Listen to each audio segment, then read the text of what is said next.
तो आज के वीडियो लेक्चर में हम डिस्कस करेंगे जो आज आपका डिजिटल इलेक्ट्रॉनिक्स 2 का पेपर हुआ है 6 सेम इसी वालों का, इनके ऑब्जेक्टिव क्वेश्चंस और इनके सॉल्यूशंस।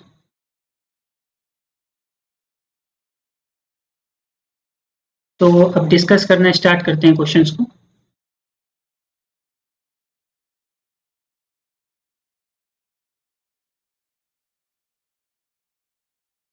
तो जैसे सबसे पहला क्वेश्चन है, the 555 timer IC is an dash pin mini dual inline package. ठीक है, तो इसके ऑप्शंस है 1, 2, 4 एंड 8। तो 555 टाइमर आईसी कितने पिन का होता है? तो काफी सिंपल क्वेश्चन है, 8 पिन की आईसी होती है। ठीक।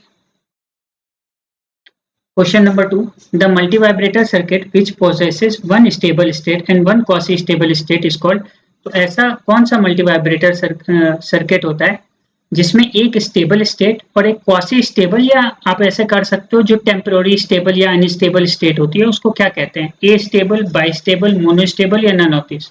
सो जो इसका करेक्ट आंसर होगा वो होगा आपका मोनो स्टेबल, क्योंकि ए स्टेबल जो होता है उसमें आपकी दो अनस्टेबल स्टेट, बाई स्टेबल की दोनों स्टेबल स्टेट होती है और मोनो स्टेबल की एक स्टेबल और एक अनस्टेबल, या जिसको क्वासी स्टेबल स्टेट भी हम कहते हैं।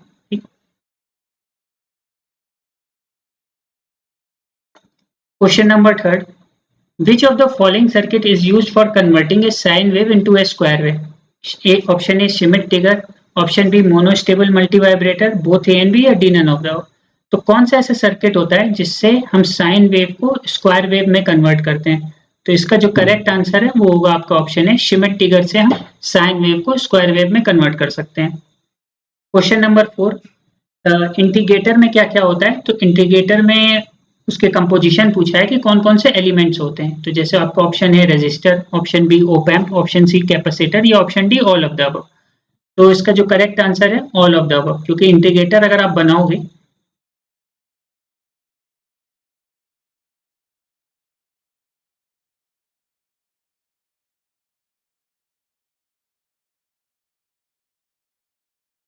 तो देखो ये आपका ओप एम्प हो गया,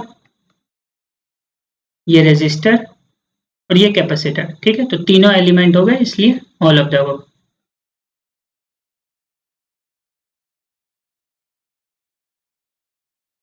question number 5, if input is equals to, ये आपका एक स्टेप इनपुट है और उसको एक डिफरेंशिएटर सर्किट से पास किया है तो आउटपुट पूछ रहा है। तो कहने का मतलब है कि एक आपका ये एक डिफरेंशिएटर सर्किट है, ठीक है, डी बाई डी टी, और इसको एक स्क्वायर वेव से स्क्वायर वेव इनपुट दे रखा है, स्क्वायर वेव या आप इसको यूनिट स्टेप फंक्शन जो मानो। तो आपका आउटपुट पूछा है इस क्वेश्चन में। ठीक, तो इसका आउटपुट क्या होगा? Sinc wave, sharp narrow pulses, triangular wave या नॉन ऑफ दिस। तो स्क्वायर का अगर आप इंटीग्रेशन करते हो तो ट्रायंगुलर वेव आता है, डिफरेंशिएशन करते हो तो इम्पल्स फंक्शन आता है, या इसको आप शार्प नैरो पल्सेस भी कह सकते हो। So correct answer is option B. Which of the following memories has highest storage capacity?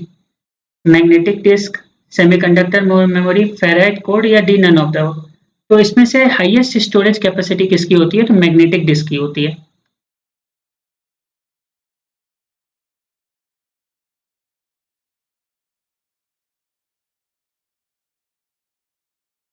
Question number 7, which of the following is used for erasing purpose only. तो इनमें से कौन सा सिर्फ इरेजिंग पर्पस के लिए यूज होता है? Option A RAM, option B ROM, option C double E P R O M या डी नन ऑफ द। तो देखो सिर्फ इरेजिंग पर्पस के लिए पूछा है, तो इसमें जो double E P R O M होता है इसका फुल फॉर्म होता है electrically erasable programmable read only memory. ठीक है, तो इरेज इसी से कर सकते हैं। ठीक है, इरेजेबल के लिए, क्योंकि इरेजिंग पर्पस के लिए पूछा है, इसलिए जो करेक्ट आंसर है ऑप्शन सी। सीपो स्टैंड फॉर, तो सीपो का फुल फॉर्म पूछा है, काफी सिंपल है, serial in parallel out, serial in parallel out. ये एक शिफ्ट रजिस्टर होता है, ठीक है, serial in parallel out.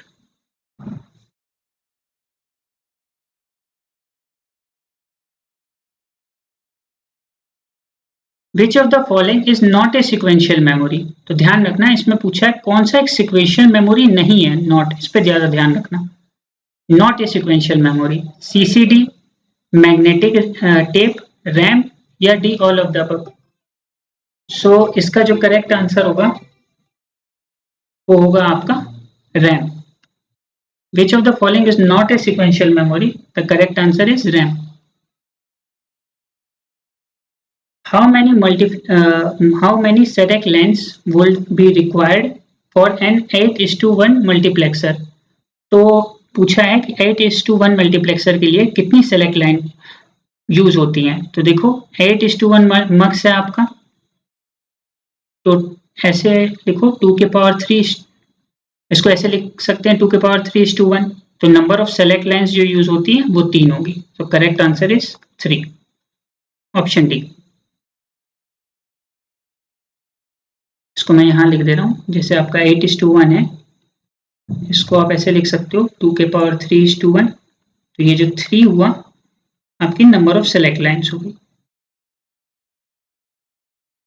Number of select.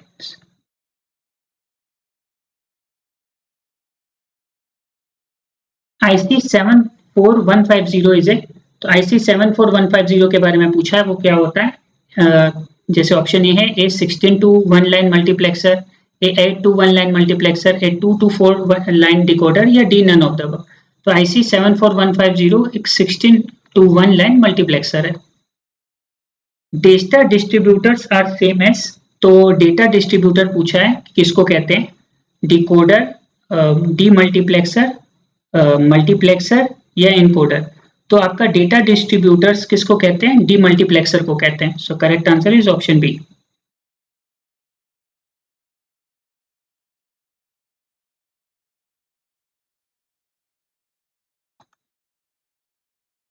Question number 13, CRT stands for, CRT का फुल फॉर्म पूछा है cathode random tube, option B है cathode ray tube, option C cathode ray tunnel या डी नन होता हो। तो cathode ray tube correct answer इसका।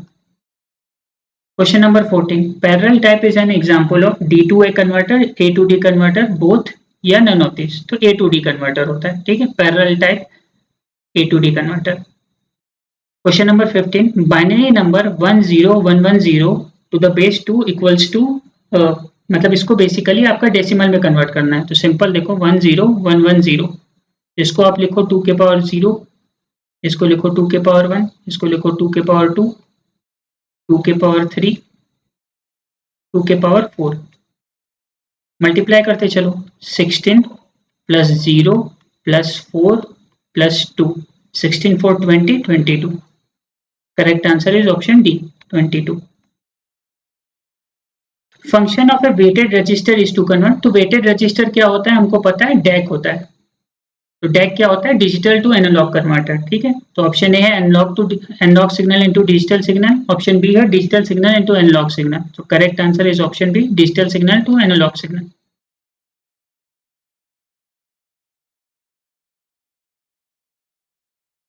विच technology is used in compact disc. तो CD में कौन सी टेक्नोलॉजी यूज होती है? लेजर, इलेक्ट्रिकल, मैकेनिकल या नन ऑफ द अबव। तो लेजर टेक्नोलॉजी यूज होती है। Correct answer is option A.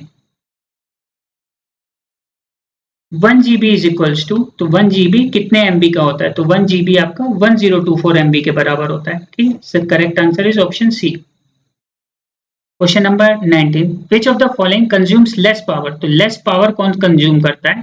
Fluorescent lamp, LCD, LED या नन ऑफ द अबव। तो LCD लेस पावर कंज्यूम करता है। LED स्टैंड्स फॉर, LED का full form पूछा है, ऑप्शन ए है light emitting diode, option B liquid emitting diode, option C light emitting device या D none of the above. तो light emitting diode is the correct answer. तो ये आपके 20 objective question हमने discuss कर दिए हैं, ठीक है। किसी को अगर कोई भी डाउट हो तो कमेंट सेक्शन में अपने डाउट पूछ सकता है। और अगर ये वीडियो आपको इन्फॉर्मेटिव लगा हो तो जरूर हमारे चैनल को लाइक, इस वीडियो को जितना ज़्यादा हो सके शेयर करें और सब्सक्राइब करें हमारे चैनल को, जिससे ऐसी इन्फॉर्मेटिव वीडियो हम हमारे आपके लिए और भी बना सकें, ठीक है। Thanks for watching.